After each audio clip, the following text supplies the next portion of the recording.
If you've ever wondered if good topology is necessary for your characters, then stick around for this video, because the truth might shock you.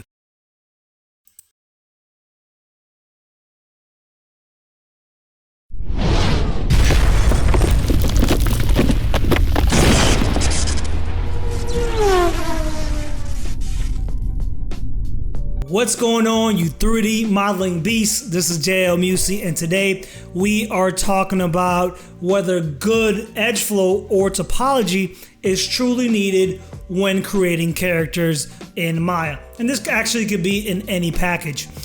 So if you're watching this video and you want to go into film or video games, your character that you're creating is going to have a purpose of actually not only being static when being created, but eventually it's going to be rigged and animated.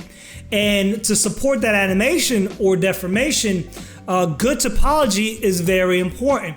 Now, if you're doing a character, maybe for a collectible or 3D printing, then it really doesn't matter what kind of topology you ultimately has, as long as the character or model just looks good. When we start modeling, the concept of good topology is a little bit abstract, because for a long time we are generally creating characters that are pretty much static, right? We're modeling things that go in A pose or in T pose, and as we learn, character modeling, these things are not really moving, right? Unless you're in a pipeline environment or you get down to rigging or even blend shapes, if you never even touch those disciplines, then you ultimately don't really see the value in good edge flow or topology, right? This is the type of thing that once you actually see it, it's gonna make a lot more sense. So I guess what I'm trying to say is that I could actually show you better than I can tell you. So without further ado, let's get on with the video. So I've been posting updates on this character right here, and I've been getting a lot of questions about edge flow, about deformations, and I figured I would do this video to just kind of clear up the confusion. So I'm gonna quickly just break down the edge flow of this model here. You see that I have edge flow here for the neck muscles, the traps, the triceps here, and even the biceps, right? So any large muscle group that's gonna deform, that I need that deformation there, I'm gonna wrap with good or decent topology, right? Same thing with the radial loops here.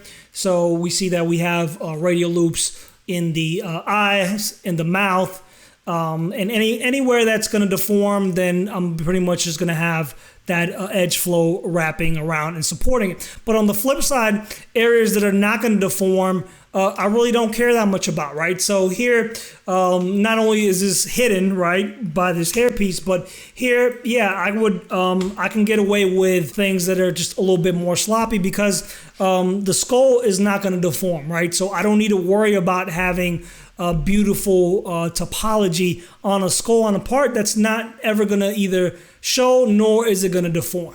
So just a forewarning here, this is not going to be a full-blown video on rigging, blend shapes, or the shape editor. This is just going to be a straight-up comparison on deformations on a character model with good edge flow versus one with poor edge flow, and how it affects deformations, right? So here I started with the character model that had the good edge flow. I basically created a new blend shape, then selected all the faces on the lower jaw, moved the pivot around, opened it up, and then with the Sculpt Relax brush, I just kind of relaxed everything back into place. I did model a tongue just for the sake of this video. Once the blend shape was created, that was going to be kind of the example with the good edge flow. Then I duplicated the mesh and took it into ZBrush and ran a Z remesher, and that was probably the quickest way that I could think of to kind of keep the shape, but just kind of jack up the geometry enough where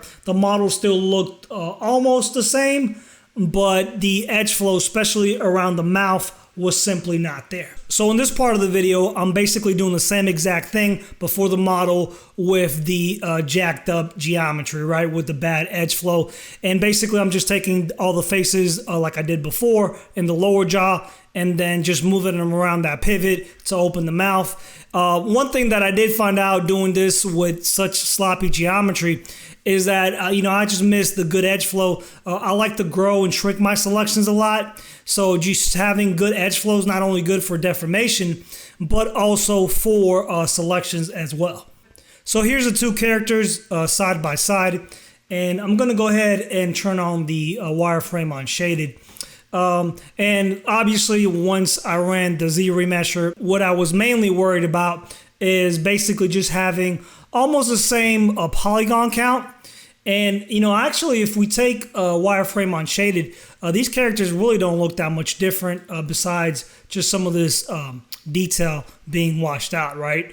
But what I was looking for mainly on this second version is just to really not have that good edge flow. None of the radials are there that's going to ultimately support the deformation. You'll see that side by side, this lends itself a lot better for deformation. So let's take a look at both of these models individually. So this one held up pretty good, right? And that's because all this topology, right? All this radial edge flow is actually coming from other areas to the face and pretty much ending up at these corners. So what ultimately ends up happening is that you truly see the benefit once the mouth is open, right? Here, once the mouth starts to open, all this extra topology actually helps to make good transitions and keep that mouth ultimately round.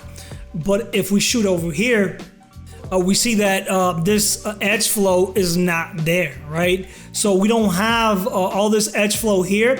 It's not really being routed towards the inside of the mouth. Thus, once we open it, we have this large gap that there's not much we can do because there's not that much edge flow going to support that big span of area that is now caused by the mouth being open. So hopefully this video will definitely make you see the value of having a proper topology on your characters, especially when you know that ultimately they're going to be deforming. Make sure to drop a comment down below on the video. You guys know me by now that I go through the comments and get at your comments, questions, or concerns. Make sure to like the video as well. And please consider subscribing for more videos like this if you haven't done so already. That's all the time that I have for you folks. I will catch you next time.